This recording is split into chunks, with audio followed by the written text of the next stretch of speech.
magasin-u.com. Les vraies voix Sud Radio, 17h-20h, Philippe David, Cécile de Ménibus.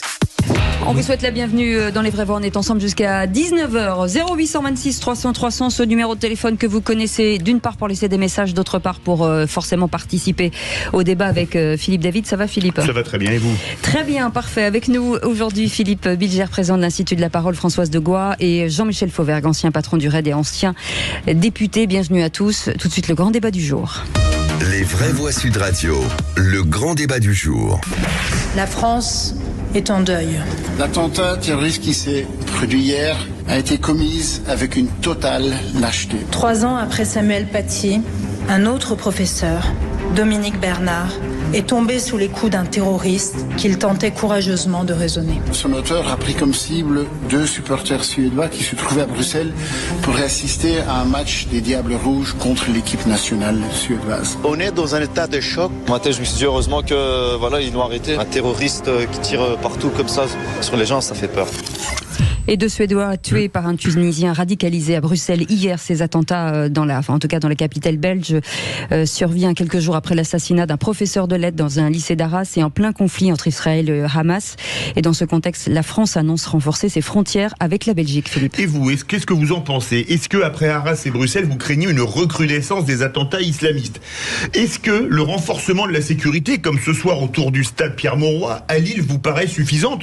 Est-ce que vous souhaitez un retour à l'état d'urgence ? Venez nous dire ce que vous en pensez au 0826 300 300.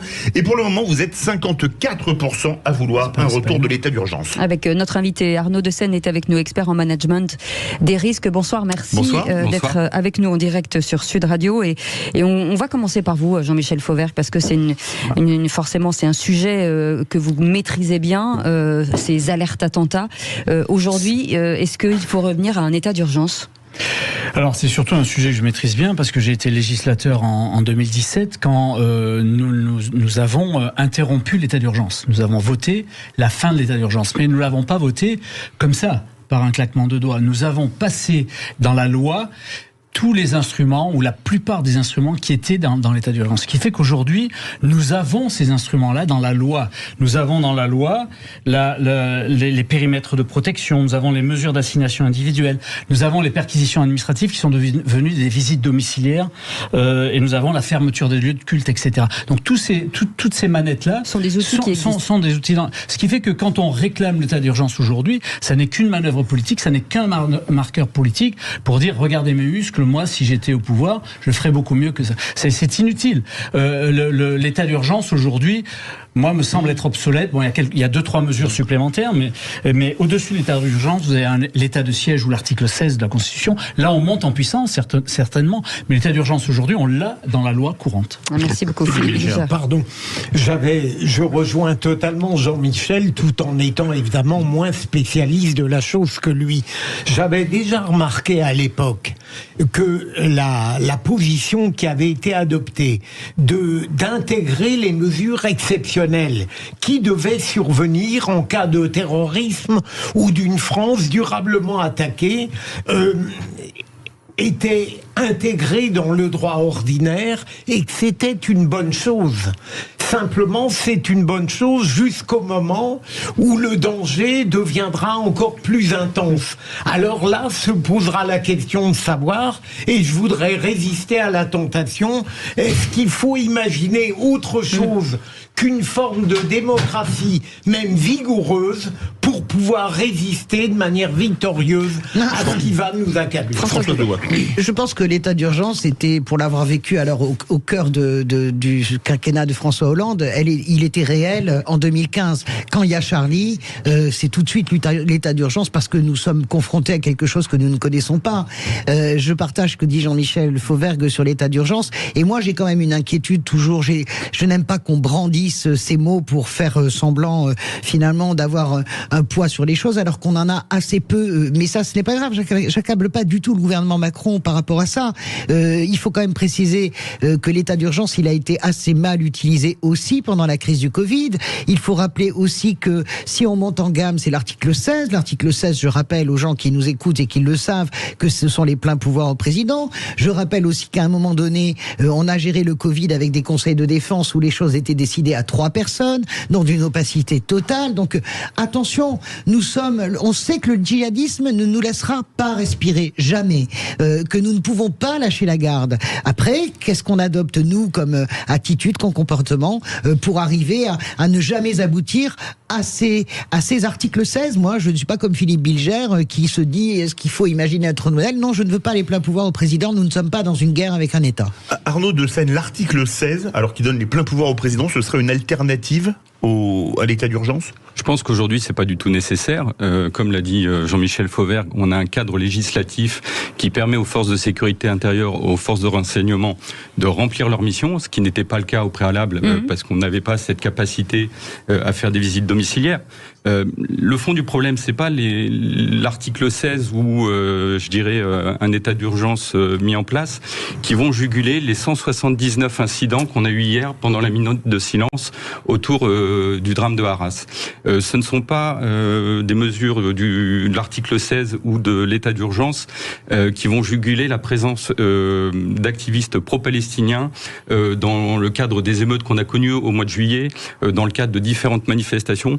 Je dirais que le mal est beaucoup plus profond. On a l'importation aujourd'hui du conflit Hamas-Israël sur le territoire national en Europe avec un terreau extrêmement fertile au passage à l'acte.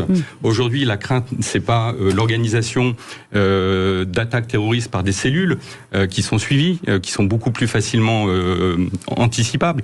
C'est qu'on a des individus qui vont se radicaliser tout seuls dans leur coin, qui vont passer à l'acte tout seuls, qui vont porter allégeance à Al-Qaïda ou à l'État islamique juste avant, mais qui ne sont pas forcément affiliés, pas forcément pilotés par ces organisations terroristes. Et ce n'est pas l'état d'urgence qui va nous permettre de répondre à cette typologie de menace. Alors moi j'ai une question à vous poser à tous. Est-ce que le fait, effectivement, si on a les outils dans cette loi, est-ce que le fait de décréter l'état d'urgence ne crée pas chez les populations une petite vigilance, de dire attention, même si on a les outils, même si voilà, le fait de le dire, est-ce que ça permet pas aussi à chacun de faire attention et d'être un peu plus vigilant? Oui. Moi je vois dans mon entourage, tout le monde est extrêmement vigilant par rapport à la situation. Quand on voit que tout le monde peut être frappé n'importe où, n'importe quand. On a eu, je ne sais plus en quelle année, cette attaque au couteau, je crois, dans le deuxième arrondissement, où l'individu a été neutralisé par les fonctionnaires de police. À Opéra, voilà. Ça, ce sont des passants des passants qui sortaient du restaurant. C'est-à-dire que aujourd'hui, les symboles de l'État, comme les fonctionnaires de police, les militaires de la gendarmerie, les fonctionnaires de l'éducation nationale, sont des cibles, mais tout le monde est potentiellement ciblé. Oui, c'est ça. Je voudrais juste dire, pour contrebalancer ce que dit Arnaud en une seconde, attention, il y a aussi, quand je dis le djihadisme ne nous laisse pas respirer, nous ne pouvons pas vivre toute notre vie et toute notre journée avec cette fantasme et cette apocalypse. Je rappelle quand même, et je ne veux pas, minorer les faits, nous sommes une population de 67 millions d'habitants, nous devons être vigilants, mais l'idée de dire ça peut arriver à tout le monde, c'est extrêmement flippant, parce que peut-être c'est vrai, mais les Français sont extrêmement résilients. Donc attention aux mots qu'on emploie, surtout quand on est un expert. Jean-Michel Fauvergue. Faites gaffe quand même. Non, mais Cécile, votre question est excellente, parce que effectivement, on est amené à se poser des questions. La vigilance de tous pour les autres. Ça fait partie de la sécurité globale, c'est-à-dire que chacun est responsable de sa sécurité et de la sécurité des autres. Il est, avec ses moyens, informer ou intervenir pour ceux qui se sentent d'intervenir, ça c'est déjà vu. Ou appeler la police ou les pompiers. La police, informer, etc. La problématique, c'est que ça, on l'a perdu. Dans notre société actuelle, on n'est pas les seuls, mais dans nos sociétés occidentales. Et Israël est un exemple pour ça que l'on devrait suivre. Dans nos sociétés occidentales, on a perdu ce levier-là, le fait de s'intéresser à l'autre, le fait d'aviser, le fait de faire en sorte de porter secours quand on a la possibilité.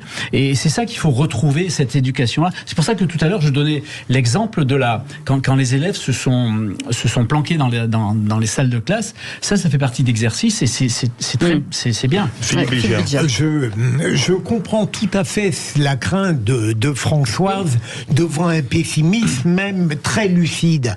Mais moi, j'irais encore plus loin. Il me semble que le terrorisme islamiste a déjà d'une certaine manière gagné. Je veux dire, tout est empoisonné aujourd'hui, c'est-à-dire que nos mots sont gangrenés. On ne peut plus rien dire. Plus aucun acte n'est innocent. Et ce que vous dites très bien tout à l'heure, le terreau presque invisible qui est touché et qui est difficile à réduire, c'est précisément ce pourquoi on n'est plus dans une société du vivre ensemble, mais où chacun devient suspect pour l'autre. Je ne le crains pas, moi ça ne me gêne pas si ça nous sauve, mais il faut bien prendre conscience que d'une certaine manière, ce terrorisme odieux a déjà gagné dans les têtes et dans les comportements auxquels il nous contraint. Arnaud de Seine, c'est vrai que certains disent, moi je ne fais plus certaines caricatures parce que j'ai peur de finir avec une fatwa. Et c'est quand même une réalité. Ils ont déjà quelque part un peu gagné, non ? Je voudrais dire une chose, je ne suis pas pessimiste, je suis réaliste. Et en effet, le peuple français est extrêmement résilient. C'est vrai, ça vous l'accordez. Là, on est tout à fait d'accord. Je pense que dans toute difficulté, il faut voir les choses positives. Aujourd'hui, les Français, les forces de sécurité intérieure, et notamment à travers les réservistes de la police nationale, de la gendarmerie nationale, se mobilisent. On a quand même, on parle des guerres de police. Moi, j'ai pu constater dans le 95 la gendarmerie venir appuyer la police nationale avec la force Sentinelle. C'est-à-dire qu'aujourd'hui, il y a un consensus national. Il y a une nation qui se rassemble, quelles que soient les communautés, pour assurer la protection de l'un et de l'autre. Je me suis peut-être mal exprimé. Non, mais c'est bien comme ça. Je dirais aux Français, il faut être réaliste, vigilant, continuer à vivre. Et comme l'a dit Jean-Michel, nous avons peut-être perdu l'habitude d'être dans des situations de tension permanente. Mais c'est pas parce que nous ne sommes pas israéliens. Moi, j'aime infiniment ce pays, mais ce pays a une histoire qui n'a rien à voir avec la nôtre. On ne vit pas, et les Israéliens sont les rois de la résilience. Je vous assure, moi, combien de fois j'ai été à Tel Aviv, il y avait des roquettes qui tombaient, les gens continuaient à rester au bar. Donc, je crois que la comparaison, Jean-Michel, avec Israël, ça n'a pas, c'est pas que ça n'a pas de sens, mais ça n'est pas de propos. On va au 0826 300 300 avec Dominique qui est avec nous. Alors Dominique, est-ce que vous pensez qu'il faut revenir à l'état d'urgence ? L'état d'urgence, comme je l'ai entendu précédemment, ça dépend, il va servir à quoi ? Est-ce que l'état d'urgence va permettre de dire à une Madame Bonneau ou à sa patronne qu'il faut arrêter les conneries, qu'il faut arrêter de dire des choses qui n'ont pas de sens, qu'il faut arrêter de choses qui, a priori, visent une communauté. Donc l'état d'urgence, je ne crois pas qu'à aujourd'hui, un état d'urgence permet quoi ? Permet de faire des perquisitions plus tôt, permet de faire des gardes à vue prolongées, mais est-ce qui permet de faire taire les idiots ? Est-ce qui permet de faire taire ceux qui attisent les feux ? Ça c'est un autre sujet. Il devrait être utilisé de manière universelle. Attendez, bougez pas, on part dans le lot avec Thierry au 0826 300 300. Je vous redonnerai la parole. Non, je vous en prie, c'est important. Bonsoir Thierry. Oui, bonjour. D'abord, je suis très content de vous avoir à l'antenne. Je vous apprécie beaucoup. Merci. Ma question et ma remarque est la suivante. Dans le contexte de terrorisme que l'on vit actuellement, je suis assez inquiet pour la sécurité des Jeux Olympiques parce que ça peut être effectivement malheureusement une opportunité atroce pour commettre des attentats. Je voudrais avoir votre avis par rapport à ça. Alors notamment Arnaud de Seine, ce qui fait peur à tout le monde, c'est la cérémonie d'ouverture qui va être sur des kilomètres le long de la Seine et ça fait quand même peur à pas mal de monde. Alors, il est logique que ça puisse faire peur, mais après, je pense qu'il faut quand même rappeler que la France a organisé énormément d'événements, qu'on a des forces de sécurité intérieure qui sont extrêmement performantes. On a des groupes d'intervention. On l'a pas vu pour la finale de la Ligue des Champions Real Madrid-Liverpool. Hein. Non, mais ça c'est autre chose. C'est quand même la même chose. C'est une organisation qui a foiré. Moi, je pense qu'il ne faut pas procéder comme ça. Le problème, c'est qu'on parle toujours des trains qui partent en retard et jamais de ceux qui arrivent à l'heure. C'est ça. Et si on fait parce qu'il n'y en a pas beaucoup qui arrivent à l'heure. Je parle de la SNCF. Si on parle du nombre d'opérations de sécurisation d'événements qui ont été réussies par les forces de sécurité intérieure et celles où il y a eu peut-être des défaillances, on a largement démontré les capacités de la police nationale, de la gendarmerie et de l'armée de terre quand elle intervient sur le territoire national à sécuriser les Français. Oui, c'est vrai. Jean-Michel. Oui, je tenais à dire qu'en ce moment même, d'ailleurs, on a une Coupe du Monde de rugby et qui, pour l'instant, je dis bien pour l'instant, se passe bien. Le seul drame qu'on a vécu, c'est l'élimination de l'équipe de France. Je vais dans le sens, et merci Arnaud de dire cela, et je suis d'accord avec Jean-Michel Fauvergue sur notre tristesse. Par rapport à ce que disait Philippe, bien sûr, le poison islamiste, le but du djihadisme, c'est de détruire tout ce que nous sommes. C'est-à-dire que nous représentons tout ce que le djihadisme déteste, la liberté, l'universalisme, l'égalité des droits, la laïcité. Donc évidemment qu'il rentre dans nos têtes. Et j'aime beaucoup ce que vient de dire Arnaud en disant justement commencer à émettre des doutes sur les Jeux Olympiques comme je l'entends depuis des mois, c'est exactement donner le flanc à rentrer dans les têtes. Moi je crois qu'on a une capacité incroyable à se défendre, une capacité incroyable. Il ne faut pas confondre les actes isolés, les tueries collectives comme on peut l'avoir vu au Bataclan. Ce n'est pas notre quotidien. Moi je refuse que la terreur islamiste rentre dans ma tête. Ça ne veut pas dire qu'il faut être inconscient, mais ça veut dire que dès que vous commencez à ruminer, c'est pas vous, Philippe, mais les jeux, ça va être ci, et là, et ben finalement, on se rend compte qu'en plus de ça, les choses finalement se passent. J'ai entendu des théories sur la Coupe du Monde de rugby, ça se passe très bien. Moi, je crois que nous ne pouvons pas donner le point aux islamistes, justement, avec cet état d'esprit. Je dis pas qu'il faut danser sur la table, mais il faut absolument être résilient et ne pas, finalement, gâcher et s'empoisonner l'esprit avec l'idée que peut-être on peut prendre un coup de couteau au coin de la rue. Je refuse. Arnaud de Seine, vous avez 10 secondes. Je pense qu'il ne faut pas s'arrêter de vivre et puis qu'il faut faire confiance à nos responsables au niveau des forces de sécurité intérieure qui sont des gens extrêmement compétents avec des gens, des collaborateurs, des fonctionnaires de police, des militaires de la gendarmerie qui sont extrêmement investis et qui feront tout pendant cette période pour sécuriser cet événement de grande ampleur. Merci beaucoup Arnaud de Seine d'avoir été avec nous, expert en management des risques. Il est calme, tu vois, Arnaud de Seine, il est calme, il n'est pas comme vous, hystérique. Et on va voir dans un instant que vous êtes hystérique. On est un peu calme aujourd'hui. Parce que dans un instant, on va jouer un sujet. C'est qui l'a dit? Il faut être calme. Benoît, est-ce que vous pouvez me mettre de côté? 54. On est calme. Oui.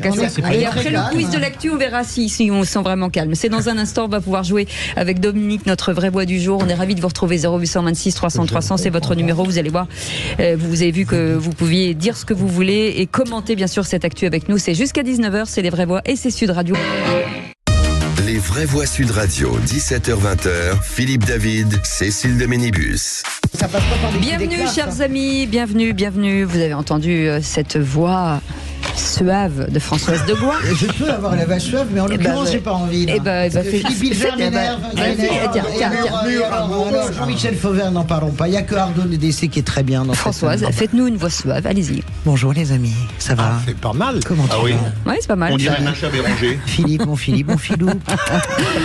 Les vraies voix en... Mon bibus préféré. Allez, c'est bon, les vraies voix en forme. Jusqu'à 19h, 0826 300 300, allez tout de suite le quiz de l'actu. Les vraies voix Sud Radio, le quiz de l'actu. Et on a gardé Arnaud de Seine avec nous pour essayer de ça se trouve, il sera bien meilleur que vous. Et Dominique est avec nous de Toulouse. Dominique, vous vous souvenez des règles, c'est vous qui répondez en premier. Et si vous n'avez pas la bonne réponse, ce sont les vraies voix qui répondent à votre place. Allez, question, qui c'est qui l'a dit? Oui, avec une voix stable. Oui. Question, qui c'est qui l'a dit? Vas-y, fais-le s'il te plaît. La NUPES est déjà morte. Certains font comme si elle bougeait encore, mais non, elle ne bouge plus. Dominique. Manon Gauchard. Non. Non, je ne connais pas cette personne. Non. Beaucoup plus connu. L'ancien président. François Hollande. Oui, bonne réponse de Françoise Degois. J'aime bien Françoise. François Hollande, bien sûr. Oui, on n'a pas beaucoup à gauche. Il y a eu Mitterrand et Hollande, donc les deux François. C'est qui l'a dit sur la guerre au Proche-Orient? LFI a fait la démonstration de son haut niveau d'irresponsabilité. Dominique. Madame Borne. Non, c'est un monsieur. C'est un ancien Premier ministre. Mais c'est Manuel Valls. Cazeneuve. Bonne réponse de Philippe Bilger. Bernard Cazeneuve, l'ancien Premier ministre. Rien de ce qui est à gauche ne m'est étranger. En même temps, s'il pense qu'il sera élu grâce à ça, Bernard Cazeneuve, enfin bon, je dis ça déjà. Oh, pas de méchanceté. Non, Qui c'est qui l'a dit, Françoise? J'ai vu des enseignants bouleversés, mais debout. C'est pour vous, Dominique. Gabriel Attal. Oui, aussi. Bonne réponse. Moi, je suis bien contente pour Dominique. Le chouchou de Philippe Bilger, c'est la nouvelle. Il a répété ce qu'a dit le président. Dominique va vous humilier. Qui c'est qui l'a dit? Je vous le dis tout de suite, ce n'est pas un personnage politique. La laïcité, ce n'est pas être contre, c'est mal compris. Quoi? La laïcité, ce n'est pas être contre, c'est mal compris. Ah, d'accord. Ça veut rien dire ta phrase. Alors, c'est pourtant la phrase qui a été dite par cette personne. C'est mal compris de dire que la laïcité, c'est contre. On cherche une personne qui s'exprime pas trop bien, alors. Ah si, qui est pourtant professeur. Attention à ce que vous dites, hein, parce que professeur. c'est une femme. Une femme. Une femme. Non. J'hésite entre Madame Le Pen ou Madame Borne.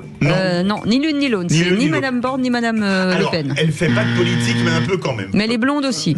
Eh bien, c'était Brigitte Macron. Oh, mais n'importe quoi. Elle parle mal pour une prof de français. Et puis attends, elle n'est pas professeure. Ah bah si, elle était professeure. Elle ne l'est plus. J'ai dit qu'il était professeur. Vous avez dit elle est professeure. Non, elle ne l'est plus. Alors, on dirait nous après. Si c'est comme ça, viens, on s'en va, Philippe. On dirait nous après le match raté de l'équipe de France. Jean-Michel Fauvergue, il est policier, il parle pour les policiers, donc voilà. Question, qui c'est qui l'a dit? Moi, je parle policier, ça se comprend pas. Jean-Luc Mélenchon ne peut plus être celui qui incarne la gauche et l'écologie. Je sais. Ne dites rien. Dominique, à vous. Le patron du Parti communiste. Non, bonne réponse en même temps. Non, c'est le PS. Le patron. En même temps. Je suis gentil. Qui c'est qui l'a dit? Mais n'importe quoi, celui-là. Qui c'est qui l'a dit au sujet des fichiers S? Ils m'ont dit, ils sont calmes, hein, vous avez marqué. Les irréguliers ont vocation à quitter tout de suite le territoire. Pour les réguliers, retirer les titres de séjour et les expulser. Attention, c'est pour vous, Dominique. Monsieur Darmanin? Non, c'est une femme. Comment? Bardella. Non, c'est une femme. C'est une femme au gouvernement. Ah, mais c'est Borne. Non. Au gouvernement, mais c'est qui raconte ces gens? Originaire de la de Marseille. Marseille, ouais, c'est la secrétaire d'État. Bonne réponse de Philippe Bilger. Christy Roubache. Je suis mal parce que j'arrive pas à... La secrétaire d'État chargée de la citoyenneté et de la ville. Allez, dernière question. Qui c'est qui l'a dit? Puisqu'il est arrivé avant l'âge de 13 ans sur le territoire national, on ne peut pas l'expulser. Aujourd'hui, il y a 4000 cas comme celui-ci en France. Cette loi est absurde. Il faut la changer.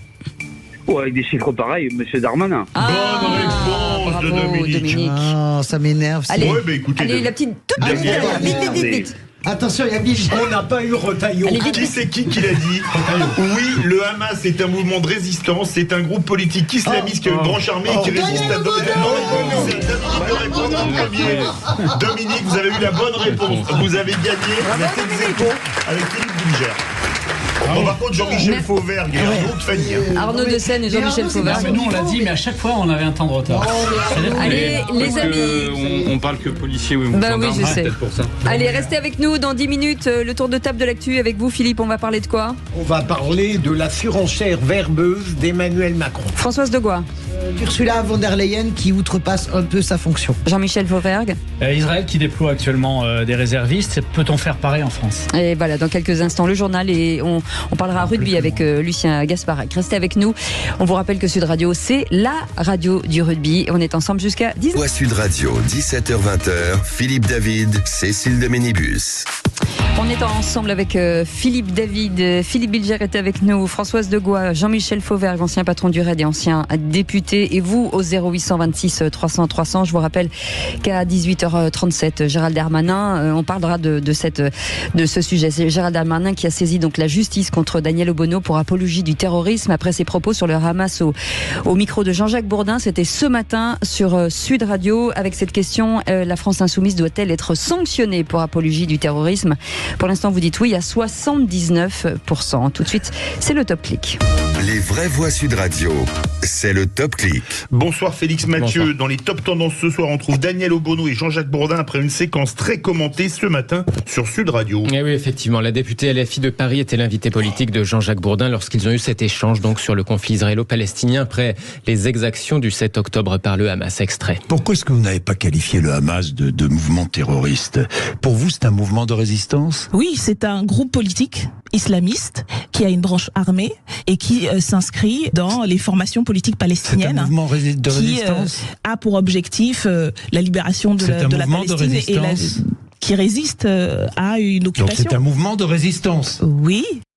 On va y revenir plus longuement dans le coup de projecteur, vous le disiez, à partir de 18h30. Mais parmi les réactions indignées, Gérald Darmanin annonce saisir le procureur de la République. Elisabeth Borne, vous êtes sortie du champ républicain, lance la Première ministre aux Insoumis. Cette polémique lancée par Daniel Obono pourrait peser dans la balance chez les socialistes.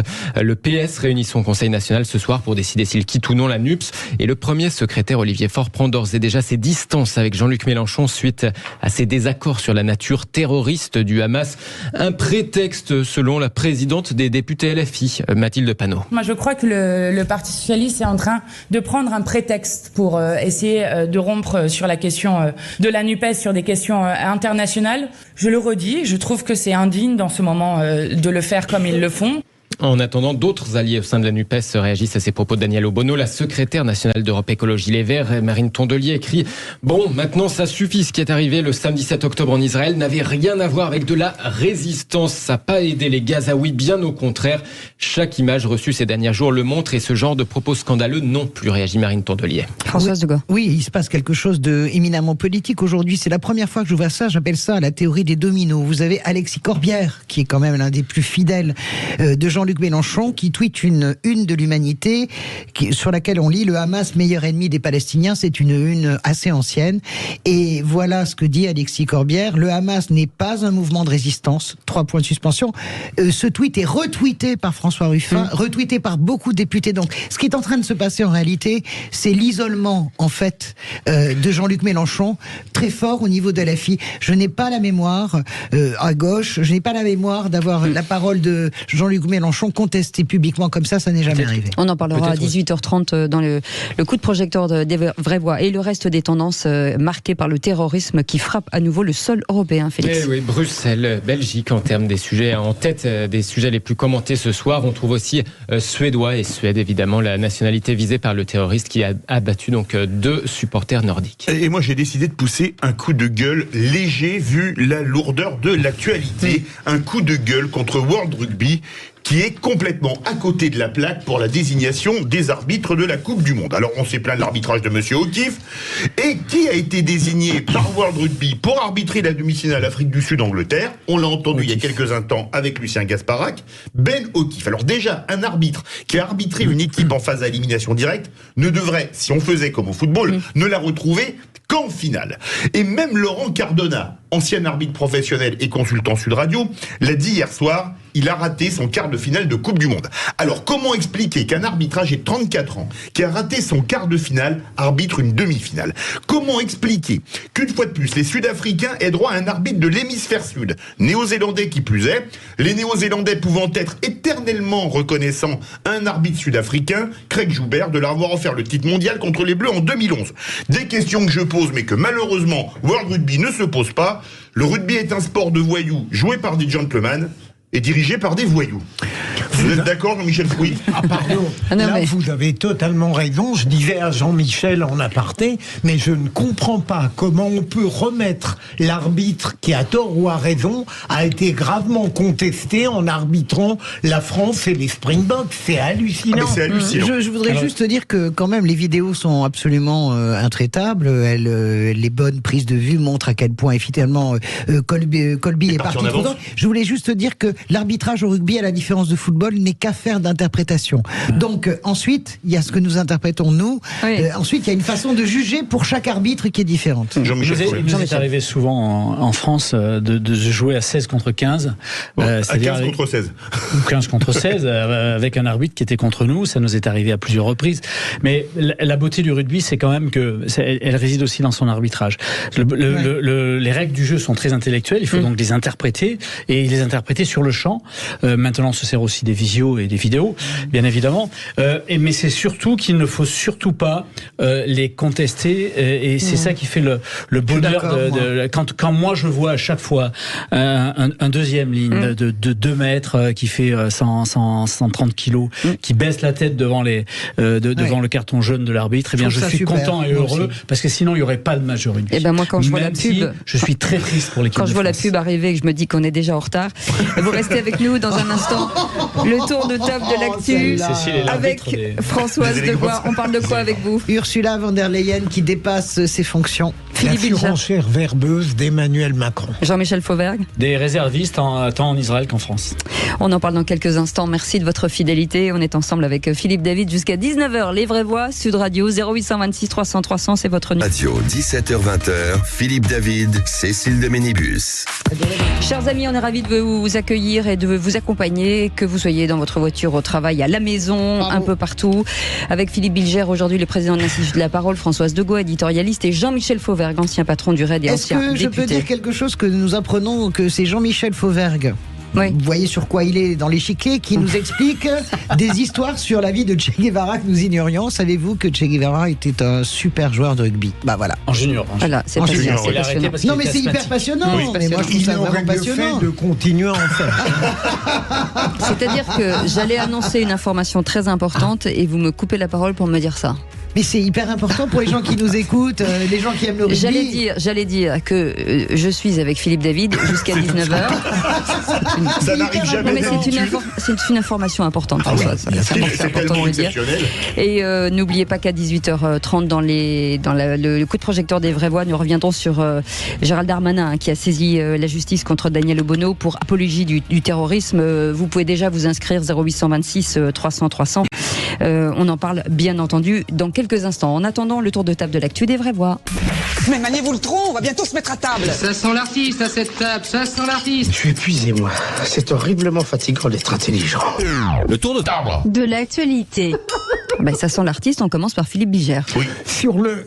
Pardon. Et vous voulez faire Tu parles trop, ça rappelle une chanson d'Eddie Mitchell. Oui, j'ai toujours pensé que Emmanuel Macron, même dans les temps calmes, sur le plan régalien ou d'autres, avait un certain art du langage et que ce langage lui servait souvent de substitution à l'action. Et qu'au fond, il abusait du verbe parce que précisément en tant qu'intellectuel, parfois engagé dans la politique, il préférait l'abstraction au concret.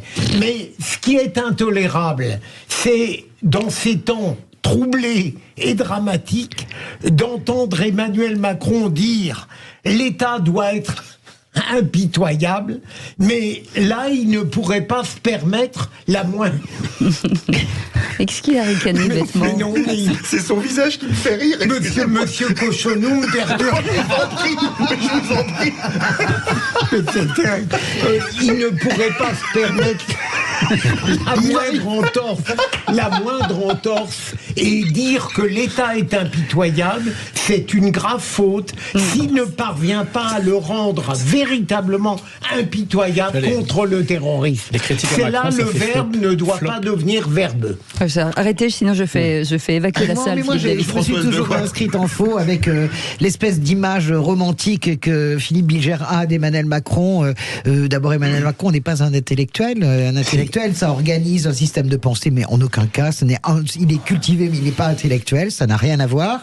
Et puis, il est toujours en figurique, Emmanuel Macron. Vous dites verbeux, vous êtes gentil. C'est en figurique. La moitié des discours, le plus beau discours d'Emmanuel Macron. Oui. Le plus beau discours de... Oui, absolument. Oui. Le plus beau discours d'Emmanuel Macron, pour moi, ça a été celui pour Samuel Paty. Parce que je pense que c'est la première fois qu'il a été sobre et justement pas en figurique et pas verbeux. Moi, j'ai trouvé quelqu'un de particulièrement verbeux qui m'a ennuyé alors qu'il avait l'occasion de faire quelque chose de grand, c'est Gabriel Attal. C'est-à-dire que je pense qu'ils étaient dans une surenchère d'hommages, etc. Ce discours était ennuyeux. Là où il fallait chercher une émotion lorsqu'il a remis le prix Samuel Paty, la vérité, c'est que pour avoir écrit aussi beaucoup de discours, plus on en met, c'est que moins on peut en faire. Et là-dessus, vous avez raison. Jean-Michel Fauvergue, répondez sans prolégomène. Je vois pas encore le verbe est antinomique avec l'action. Je pense pas. Je pense qu'on peut avoir l'un et l'autre. La problématique de ces derniers temps, et ça je suis d'accord avec vous, c'est que surtout dans des phénomènes aussi pesants, aussi durs d'attentats, etc., de morts de personnes, c'est le surajouter des superlatifs aux superlatifs, et ça véritablement ça lasse un peu. Oui. Jean-Michel Fauvergue, puisque vous avez la parole, vous revenir sur le déploiement de ces 350 000 réservistes en appui dans l'État d'Israël. Oui, alors en Israël, vous avez une armée qui est composée de 200 000 soldats, des conscrits, puisqu'il y a toujours le service militaire, vous le savez. Y compris pour les femmes. Y compris pour les femmes. Alors 2 ans pour les femmes, 3 ans pour les hommes, grosso modo. Oui, c'est ça. C'est pas grosso modo, c'est ça. C'est ça. Et on a 450 000 réservistes aussi, en plus de ces armées-là. 350 000 ont été rappelés. Est-ce que en France, on bénéficie grosso modo de la même chose? En France, on a une armée de 205 000 militaires, tous actifs, tous professionnels, et on a aussi une réserve de 40 000 personnes. Dans la programmation, la loi de programmation militaire, elle doit augmenter à 40 000 autres personnes, c'est-à-dire on devrait monter jusqu'à 80 000 personnes. Mais on a aussi des réserves dans la gendarmerie nationale qui étaient de 30 000 et qui sont autorisées à monter jusqu'à 50 000. On va avoir une réserve de la police nationale avec des célébrités à l'intérieur, si j'ose m'exprimer ainsi, qui vont monter jusqu'à 30 000 personnes. On a aussi un SNU, un service national de jeunes gens jusqu'à 17 ans, qui est de 15 000 personnes et qui doit monter jusqu'à 64 000 cette année. Et puis, rappelons que chez nos pompiers, c'est extraordinaire, chez les pompiers, on a 41 800 pompiers professionnels, on a 13 000 pompiers militaires, les militaires à Paris et à Marseille, et on a 200 000 pompiers volontaires. Absolument. Donc on a effectivement une implication des citoyens qui est très importante chez nous. Alors, c'est pas tant l'implication qui est importante, c'est moi, il me semble plutôt que c'est l'état d'esprit. Vous avez vu que ces réservistes israéliens, quand ils sont interrogés, ils sont tous, y compris des vedettes on parlait la dernière fois de feuilleton Fauda. Les acteurs sont au front aujourd'hui. Il est dedans, bien sûr, ils sont au front. Donc c'est cet état d'esprit-là qui est intéressant, et cet état d'esprit-là, l'aurait-on en France? Je ne sais pas. Je voudrais juste dire qu'il est forgé par l'histoire, que ça n'a rien à voir. C'est pas ça. C'est un pays de 10 millions d'habitants, Israël. C'est forgé par l'histoire, cet état d'esprit, et c'est pas la peine de le demander aux Français. Vous êtes une démocratie assiégée dans un océan de dictature ou de monarchie. Non, je parle d'Israël. Israël est une démocratie assiégée dans un océan, comment dirais-je, de monarchie ou de régime dictatoriaux avec lesquels elle arrive à passer quelques accords. Donc ça n'a rien à voir. Philippe Bilger, sur cet engagement. Rien de spécial à dire pour une fois, ma chère. Voilà, écoutez, tant mieux. Je mets en réserve, si vous le permettez. Tu veux un avocat? Mais citoyenne ou opérationnelle? Parce que choisissez votre camp. Vous faites quoi? Vous êtes quoi? Colonel de réserve? Lieutenant? Qu'est-ce que votre grade? On en parlera dans un autre moment, puisque là on va partir en pub dans un instant. Vous et la pub. Avec vous, on va parler de quoi, Françoise? Van der Leyen, évidemment, qui outrepasse un peu ses droits. On en parle dans quelques instants. Bienvenue, les vraies voix. Sur carrefour.fr. Les vraies voix Sud Radio, 17h-20h, Philippe David, Cécile de Ménibus. Vous êtes extrêmement nombreux à vous abonner à notre chaîne YouTube. On vous remercie. La chaîne YouTube Sud Radio, TikTok. On est sur Facebook, on est sur Instagram, on est sur Twitter, on est partout. On est omniprésent, et merci en tout cas d'être aussi nombreux à nous suivre sur les réseaux sociaux. Dans un instant, on va revenir sur Daniel Obono, avec cette question: la France insoumise doit-elle être sanctionnée pour apologie du terrorisme? On en parle dans quelques instants. En attendant, on était sur le tour de table de l'actu des vraies voix, et Françoise de Gois voulait revenir sur Ursula von der Leyen, qui est de plus en plus critiquée pour des initiatives personnelles. Oui, alors moi j'ai trouvé ça très bien que Ursula von der Leyen aille en Israël. Je trouve que c'était sa place. Je pense que les Européens ont abandonné depuis tellement longtemps la partie, se contentant de verser des centaines de millions d'euros qui ont servi pour la plupart à construire des tunnels, acheter des drones et également des roquettes et des lance-roquettes. Mais je trouvais ça très bien. Après, c'est vrai qu'elle a une position. On est à 27 dans cette Europe. On sent bien qu'il y a des sensibilités qui sont tout à fait différentes. Donc, elle a pris une position très pro-israélienne. En ce sens, moi, je ne la critique pas. C'était quelques jours après le massacre. Mais elle est présidente de la Commission européenne. Elle ne peut pas, à un moment donné, faire n'importe quoi. Elle n'a pas mandat pour le faire. De la même manière, si on sort de la question du Proche-Orient, elle s'envole demain pour Washington pour signer des accords avec les États-Unis sur l'acier notamment, avec Joe Biden. Est-ce qu'elle a le mandat pour le faire? Plus largement, ça pose la question du pouvoir législatif des élections européennes. Et je pense que c'est très important de voter en fait pour ces futures élections européennes pour rééquilibrer. Vous savez, le Parlement européen, il a avancé un peu dans sa prise de pouvoir, mais par exemple, il n'a pas l'initiative de la loi, ce qui est quand même complètement dingue. Il a un droit de regard sur les dépenses, mais il n'a pas un droit de regard sur les recettes. Donc, je pense que tous les gens qui critiquent l'Europe et qui ruminent sur l'Europe, c'est le moment d'aller voter pour renforcer les pouvoirs du Parlement et pour éviter que finalement un président ou une présidente de commission qui n'est élue par rien ni personne, finalement prenne une telle importance. Je le redis, moi j'attends ce que va faire l'Union européenne. Ça se joue en ce moment sur Gaza, par exemple. Alors, quand vous avez dit une chose, elle va pour parler d'acier, mais ça, la politique commerciale, c'est la responsabilité de la Commission. Non, mais ça, je le sais parfaitement, Philippe. Mais de la même manière que les affaires étrangères, ça peut être aussi la responsabilité de la Commission. C'est pas le sujet. On est dans quelque chose qui est trop. Elle s'en est même pas entretenue. Je rejoins ce qu'a dit Françoise, même si je ne connais pas le détail de cette bureaucratie, mais j'attends beaucoup des élections européennes parce que elles serviront de soupape pour la France, mais en même temps elles obligeront l'Europe à réfléchir sur son fonctionnement. Sur son fonctionnement, le fonctionnement de la Commission, la majorité qualifiée. Jean-Michel Fauvergue.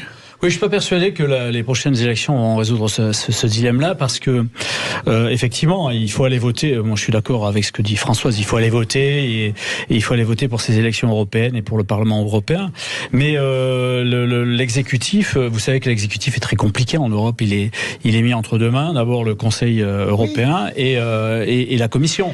Donc l'exécutif est partagé avec aussi des batailles d'ego et des batailles de non, mais moi je pense que il est déjà arrivé, Jean-Michel, vous avez votre culture politique pour vous, ainsi que vous tous autour. Il est arrivé que le Parlement puisse mettre en minorité des cabinets de commissaires, de présidents de commission. Ils ont ce pouvoir-là. C'est très difficile, ce sont des batailles homériques. Mais si on ne le change pas, moi je pense que l'Europe, elle a un très grand avenir. Elle a un grand avenir, mais il faut se donner les moyens de basculer quelque chose. Peut-être une espérance est dans le fait qu'on est en train de voir un élargissement en Europe et qu'on ne pourra pas continuer avec des règles comme ça. Donc peut-être que les règles changeront en ce moment. La majorité, par exemple, qualifiée, plutôt que l'unanimité, ça me paraît être le bon sens. Merci beaucoup pour ce sujet.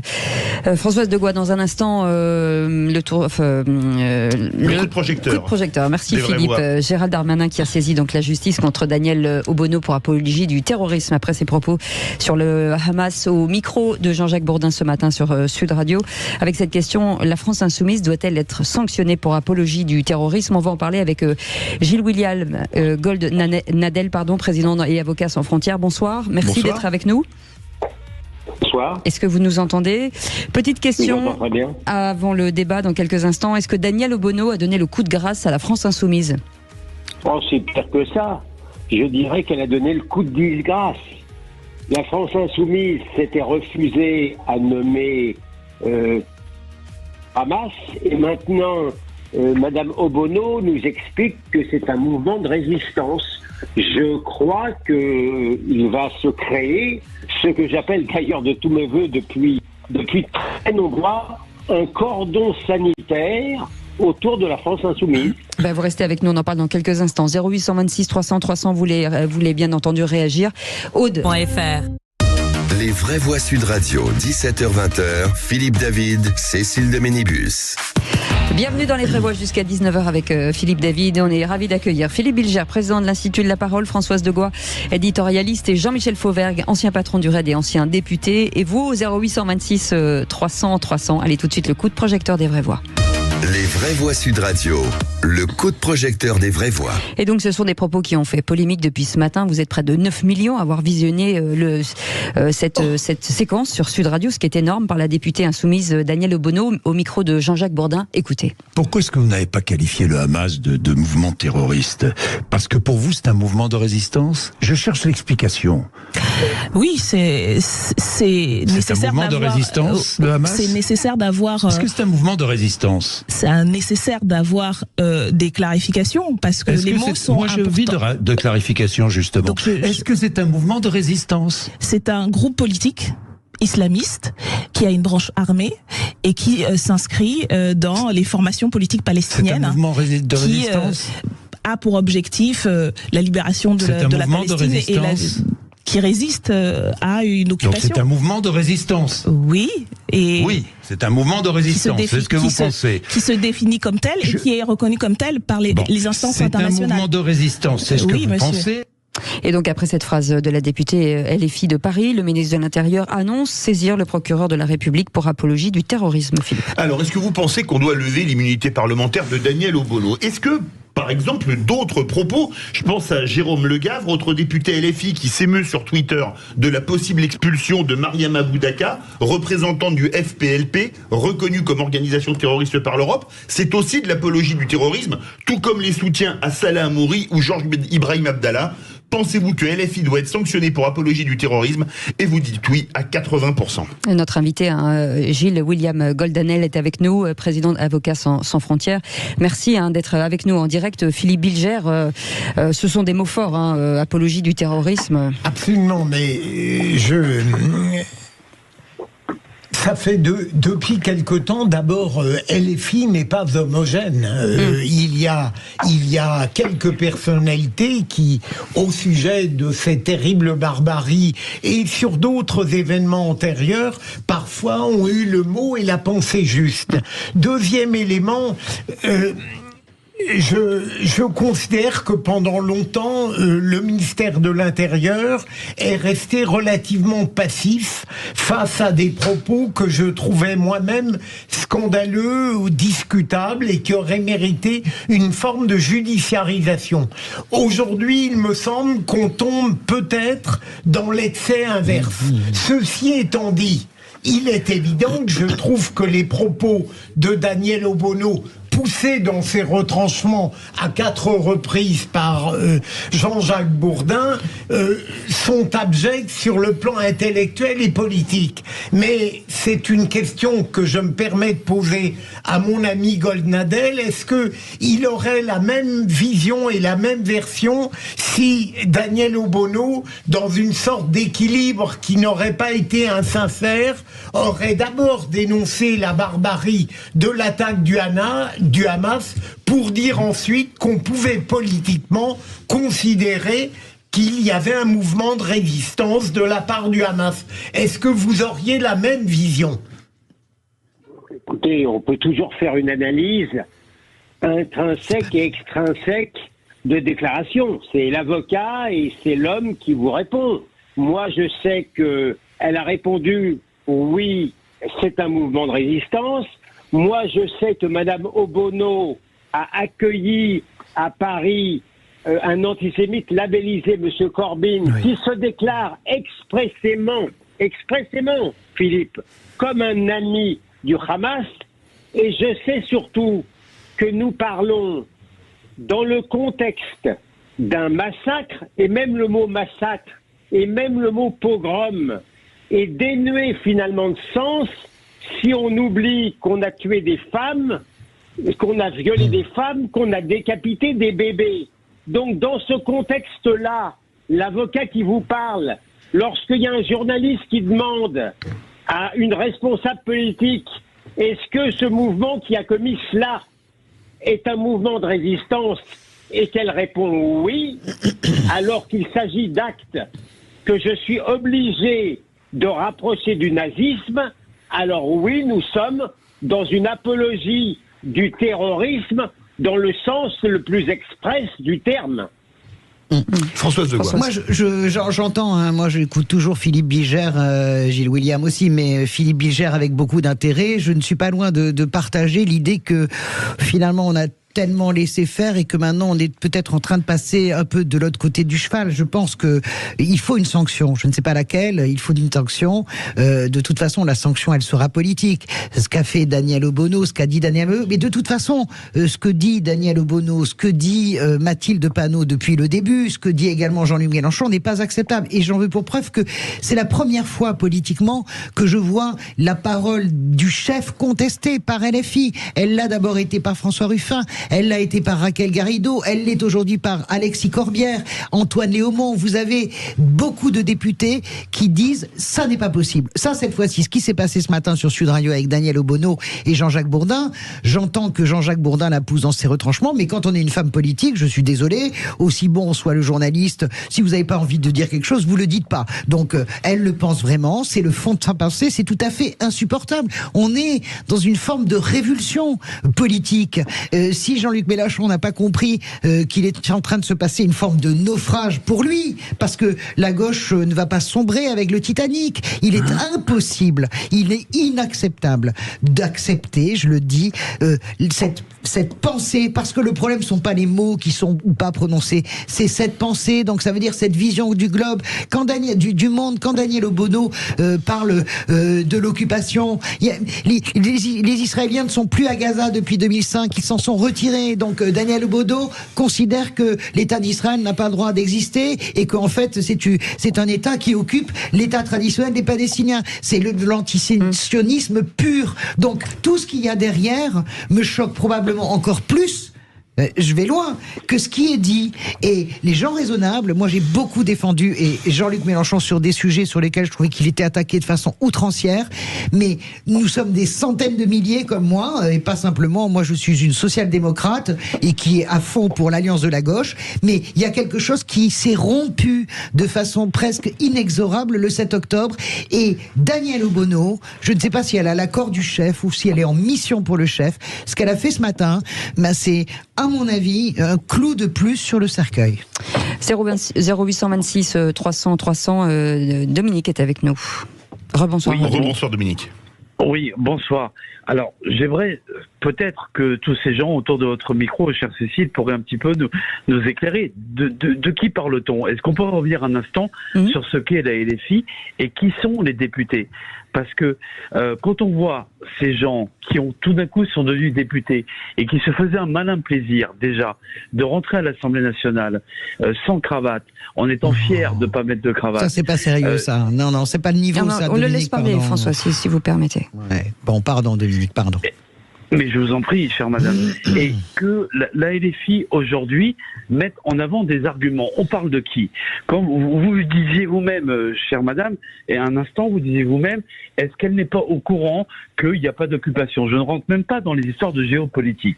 Mais je m'interroge simplement sur le niveau de ces gens-là. Sur qui sont ces députés ? Il y a un moment, il faut quand même poser les questions. Mais ils sont très cultivés, Alexis Corbière. Il est député depuis plusieurs magistrats. Il est professeur d'histoire, c'est pas un problème. Mais vous ne parliez pas, dans l'essentiel de votre propos, d'Alexis Corbière, mais Daniel Obono, mais Daniel Obono, c'est pas un problème de manque de culture, c'est un problème d'idéologie, point. C'est pas la peine. Non, madame. Non, madame. Mais si, moi j'en suis sûr. Alors là, je suis certaine que c'est l'idéologie, oui. Malheureusement pour moi, j'aimerais que ça soit de... Quand on associe Jean Moulin à ce qu'on fait aux gens du Hamas, c'est un problème de manque de culture. Non, c'est un problème d'idéologie, malheureusement pour nous. Malheureusement, Restez avec nous, Dominique. Jean-Michel Fauvergue, et on retrouve Gilles William Goldnadel. Jean-Michel Fauvergue. Oui, moi c'est des... Enfin, ayant vécu des choses particulières, c'est des choses qui ces massacres qui ont eu lieu, ou ces attentats qui ont lieu, ça me touche toujours. Je me rappelle John Donne, qui était un poète anglais, disait que la mort de ses congénères le touchait parce qu'il faisait partie du genre humain, et c'est exactement la même chose. Et il rajoutait, ne demandez pas pour qui sonne le glas, le glas sonne pour nous. Et c'est ce qui a donné le titre ensuite du roman d'Hemingway. Le glas sonne pour nous parce que il y a eu des horreurs qui ont été faites. Et moi, dans dans cet échange de ce matin, ce qui me frappe particulièrement en tant que ayant vécu ça, c'est cette froideur, c'est le fait de ne pas être touché par ça, le fait de ne pas le reconnaître, le fait de n'avoir aucune humanité là-dedans. Et moi, je suis pas étonné de la part de Madame Obono, parce que je l'ai observé pendant 5 ans, comme j'en ai observé d'autres, pas tous. Mais bien sûr, la majorité ne fonctionne pas comme ça. Il y a aucun cœur, il y a juste du calcul politique, non, pas politicien. Non, je parle Mélenchon, c'est autre chose. Calcul politicien, parce que elle est élue par une communauté, etc. C'est ça qui me touche, cette manque d'humanité. Gilles William Goldnadel, pour répondre à Françoise Degois, Jean-Michel Fauvergue et Dominique. Non, mais on vous écoute. Bon, écoutez, moi j'ai 2 choses à vous dire au-delà de ça. Pourquoi est-ce que vous croyez que je me bats depuis maintenant à peu près 20 ans contre l'extrême gauche en général et la France insoumise en particulier? C'est pas pour des raisons économiques, c'est que depuis 20 ans, je pointe un antisionisme radical et un anti-occidentalisme pathologique. Donc, pardon de vous le dire, je ne suis pas du tout étonné que dans une situation paroxystique, on en soit là. Je suis rien moins qu'étonné, premièrement. Deuxièmement, il y a quelque chose d'encore plus terrible en creux. C'est qu'on nous dit, la France insoumise, elle fait cela parce que c'est pour séduire un certain électorat. Alors ça veut dire quoi? Si on veut regarder les choses en face, sans sourciller, ça veut dire que il y a de très nombreuses personnes dans les banlieues qui ne désapprouvent pas, parler gentiment, le fait de massacrer des femmes et des enfants de cette manière. Tout le reste, pardon de vous le dire, tout le reste c'est de la ridicule. Alors, je ne veux pas du tout caricaturer ma propre pensée. Je reçois chaque jour que Dieu fait des lettres de musulmans qui sont désespérés. Mais malgré tout, personne ne m'empêchera de vous dire, et on le constate, la dangerosité de cette situation, avec en plus une France insoumise qui, loin de les calmer, met de l'huile sur le feu. Restez avec nous, Françoise. Pour aller plus loin sur le débat, Françoise, qu'est-ce qui va se passer avec la France insoumise? C'est quoi l'avenir de cette formation politique? Vous savez, je ne sais pas, je ne suis pas devin. Vous savez, qu'est-ce que vous feriez, vous? La France, mais moi, je pense qu'on est tous très. Vous savez, je veux bien qu'on parle de la lâcheté des uns et des autres. Ça faisait 1 heure que la barbarie avait commencé en Israël. On n'avait même pas le début du commencement d'une image. Que Olivier Faure tweetait immédiatement, c'est inacceptable. Des gens qu'on n'attendait pas d'ailleurs. Moi, j'attendais pas ça, par exemple, de Sandrine Rousseau. Oui, immédiatement, Sandrine Rousseau, elle a pas fait 1 minute pour les Juifs, 1 minute pour Hitler. Je parle de la France insoumise. Mais la France insoumise, on voit bien que certains se détachent, d'autres. Certains se détachent. C'est le plus grand groupe qui fait 75 députés. Je ne sais pas ce qui va se passer. En tout cas, ce qui est certain, c'est que il y a une volonté, je pense maintenant, chez les socialistes, chez les Verts, chez les communistes et chez certains membres de LFI, de faire une alter-NUPES, en fait, c'est-à-dire un nouveau cadre de relation dans lequel il y aurait probablement pas Jean-Luc Mélenchon. Je ne sais pas s'ils y arriveront, mais en tout cas, sur la question du Proche-Orient, sur la question de tout ne se vaut pas, et ce qui s'est passé en Israël dépasse tout ce qu'on peut imaginer, et bien sur cette question-là, je peux vous dire que la majorité de la gauche, c'est maintenant qu'il faut le regarder comme ça, la majorité de la gauche a été absolument remarquable dans ses déclarations et ses positions. Il y a très peu de gens finalement qui ne l'ont pas été. Je n'irai pas jusqu'à remarquable pour l'ensemble de la gauche. Je suis désolé, non, mais tous les leaders ont été, même Roussel, que je critique beaucoup.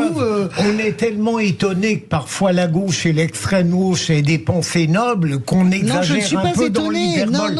Mais j'aurais aimé, si c'est possible, Cécile et Philippe, encore demander une dernière question à Gilles William. Non, pas une dernière, parce que moi j'en ai une. Pardon.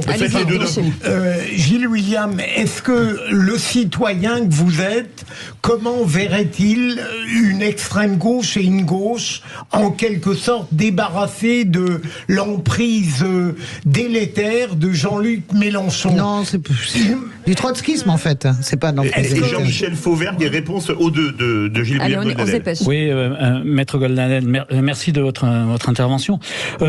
Moi, juste une chose. Est-ce que c'est pas... je suis d'accord avec le ministre de l'Intérieur que le ministre saisisse la justice, mais n'est-ce pas un piège? Parce que si demain, la justice nous dit, ben non, c'est pas une apologie du terrorisme, c'est un vrai sujet. Et qu'est-ce qu'on fait? Ces gens-là, ils vont s'applaudir, frapper des mains, et ça sera terrible. Gilles-William Goldnadel pour répondre à Philippe Bilger et Jean-Michel Fauvergue. Allez, 50 secondes. Il l'a raccroché. Il a raccroché. Ça a coupé. C'est François. Et ben voilà. Non, pas du tout. C'est un vrai sujet. Ce que je veux dire, moi, je pense que effectivement, Jean-Michel pose la très bonne question. Attention. Il y a une vraie question là. Si demain la justice nous dit, attendez, les éléments constitutifs de l'infraction ne sont pas établis, et donc non. On va encore avoir ces gens. Je sais pas comment dire. Non, mais ne soyez pas irrespectueux non plus. Non, mais Daniel Obono, elle n'a pas commis les massacres du Hamas non plus. L'apologie du terrorisme. On va les avoir, ils vont s'applaudir et voilà. Mais écoutez, l'apologie du terrorisme, ça voudrait dire qu'elle félicite le Hamas, qu'elle n'a pas fait. Donc évidemment que cette procédure, elle va aller nulle part. Je crois qu'on a une chance judiciaire de gagner. Sur l'apologie du terrorisme, je crois pas. Eh ben, la suite, on fera la suite au prochain épisode. En tout cas, merci mes amis d'avoir été avec nous.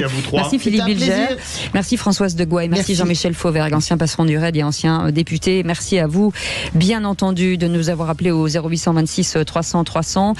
Dans un instant, on va vous parler emploi, parce que c'est un sujet aussi très très important, et l'emploi, et on va vous montrer que finalement, la mobilité aujourd'hui de l'emploi, c'est-à-dire travailler dans les territoires ou à l'étranger, énormément d'entreprises vous y incitent. On y sera avec Jérôme Laverny, qui est notre expert emploi, dans un instant. À tout de suite.